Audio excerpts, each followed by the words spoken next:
ইনকিলাব মঞ্চের মুখপাত্র শরীফ ওসমান হাদি ইতিমধ্যে সন্ত্রাসীদের গুলির ঘটনায় মৃত্যুবরণ করেছেন। ইন্না লিল্লাহি ওয়া ইন্না ইলাইহি রাজিউন।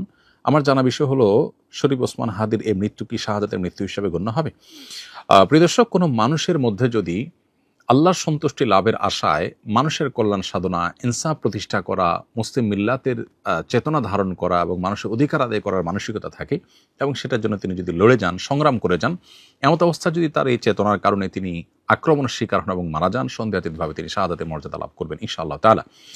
ইমানদারের মধ্যে যদি আল্লাহর সন্তুষ্টি লাভের জন্য জীবন বাজি রাখার মানসিকতা থাকে এবং তার অসৎ কাজে বাধা প্রদান, অন্যায়ের বিরুদ্ধে তার প্রতিরোধ এবং ইনসাফ প্রতিষ্ঠার মানসিকতা লালন করার কারণে তিনি যদি আক্রমণের শিকার হন, তাহলে সেক্ষেত্রে তিনি অবশ্যই শাহাদাতের মর্যাদা লাভ করবেন। সেই জায়গা থেকে শরীফ ওসমান হাদিকে আল্লাহ তাআলা শাহাদাতের মর্যাদা দান করুন, আমরা সেই দোয়া করি।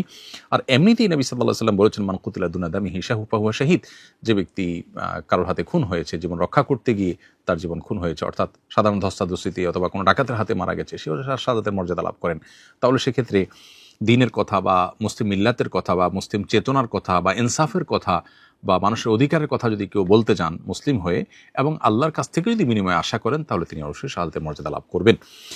অনেকে আছেন যারা বিপ্লবী মানসিকতা ধারণ করেন, তারা অন্যায়ের বিরুদ্ধে সংগ্রাম করেন, তাদের সে সংগ্রামকে আমরা অবশ্যই শ্রদ্ধা করব, কিন্তু তার মধ্যে যদি আল্লাহর প্রতি বিশ্বাস না থাকে অথবা তিনি যদি এই সংগ্রামটা করেন তার মানবিক চেতনা থেকে শুধুমাত্র, এর জন্য তিনি আল্লাহর কাছ থেকে কোনো বিনিময় আশা করেন না, আল্লাহর সন্তুষ্টি লাভের আশায় করেন না, কোরআন হাদিসের নির্দেশনার কারণে করেন না, তাহলে সেক্ষেত্রে তার এই আত্মত্যাগটা শাহাদাত হিসাবে বিবেচিত হবে না। শাহাদাত বিষয়টা আসলে নিয়তের সাথে সংশ্লিষ্ট বিষয়। কেউ যদি আল্লাহর সন্তুষ্টির আশায় জীবন বাজি রাখেন, যা করেন তা আল্লাহকে খুশি করার জন্য করেন, তার জীবন মরণ আল্লাহর উদ্দেশ্যে যিনি উৎসর্গ করার জন্য প্রস্তুত থাকেন, তাহলে সেক্ষেত্রে তিনি শাহাদাতের মর্যাদা লাভ করেন।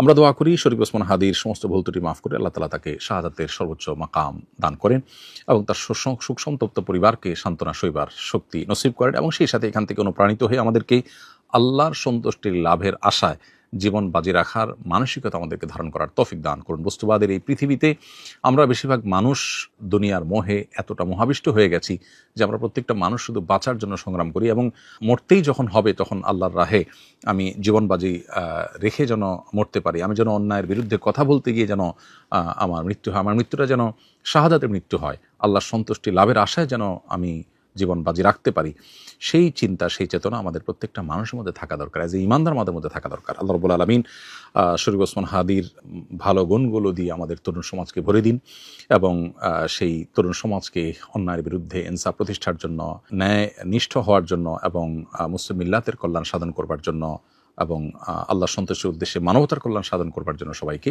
দুনিয়ার লোভ মোহের ঊর্ধ্বে উঠে আল্লাহর উদ্দেশ্যে নিজের জীবনকে উৎসর্গ করার এবং নজরানা পেশ করার তৌফিক আমাদেরকে দান করুন। আস-সুন্নাহ ফাউন্ডেশন, উম্মার স্বার্থে, সুন্নাহর সাথে। অনেকে দেখবেন নিজে দোয়া করে না, হুজুরের কাছে শুধু দোয়া চায়। হুজুরের কাছে দোয়া চাওয়াটা গুনাহের কথা না, এটা জায়েজ, চাওয়া যায়, কিন্তু নিজে না করে সারাদিন শুধুমাত্র হুজুরের কাছে দোয়া চাওয়াটা ভুল। আপনি নিজে আল্লাহর কাছে দোয়া করা শিখবেন। আল্লাহ বলেছেন যে উদউনি আস্তাজিব লাকুম, তোমরা আমার কাছে দোয়া করো। আল্লাহ বলেছেন আমি তোমাদের দোয়া কবুল করব, আল্লাহ ওয়াদা করেছেন। আপনি যত নাখান্দা মানুষ হন, আপনি যত সাধারণ মানুষ হন, আমরা যত গুনাহগার মানুষ হই না কেন, আমরা যদি আল্লাহর কাছে হাত তুলে হুজুররা যেরকম মায়ের পেজ দিয়া সুন্দর সুরে সুরে কণ্ঠে আপনার মধুরতা মাখিয়ে, তারপরে আপনার ছন্দের তালে তাল মিলিয়ে কবিতার ছন্দের সাথে আয়াত পড়ে দোয়া পড়ে আল্লাহর কাছে চাইতে পারে, আমরা এত সুন্দর করে চাইতে পারি না, কোনো অসুবিধা নেই ভাইরা আমার। আল্লাহর কাছে চাওয়ার জন্য মায়ের পেচের কোনো কথার দরকার হয় না, চালাকির দরকার হয় না। আরে যার বলার শক্তি পর্যন্ত নাই, সেই বড়ও যদি মনে মনে আল্লাহর কাছে কিছু চায়, আল্লাহ তাআলা আলিমুম বিদাতি সুদূর, বান্দার অন্তরের খবর পর্যন্ত আল্লাহ রাখেন, তার দোয়াও আল্লাহ তাআলা কবুল করে। এখন আপনারা অনেকে বলবেন আমি এত বেশি নামাজ কালাম পড়ি না, আমি অনেক গুনাহ করি, গান শুনি, হারাম কাজ করি, অনেক খারাপ কাজে লিপ্ত, আমার দোয়া কি আল্লাহ কবুল করবেন? আমি আপনাকে কোরআনের আলোকে আল্লাহর প্রতি আস্থা রেখে বলছি যে আপনি যত গুনাহগার বান্দাই হন না কেন, আল্লাহর কাছে যদি আপনি চাওয়ার জন্য সেই রকম আন্তরিকতা নিয়ে আপনি চান, খুব মায়ের পেজ দিয়ে না চান, আল্লাহ আমি একটু চাকরি নিয়ে বিপদে আছি, আল্লাহ আপনার হাতে সব কিছু, আমার মালিক, আমার কর্তৃপক্ষ, বস, সবার মন আপনার নিয়ন্ত্রণে, আপনি আমার চাকরির সমস্যাটা দূর করে দেন, আল্লাহ আমি বিপদে আছি, এটা দূর করে দেন, আল্লাহ তাআলা আপনার দোয়া কবুল করবেন। এই জন্য আমরা দোয়া করব কার কাছে? ইনশাআল্লাহ আল্লাহর কাছে।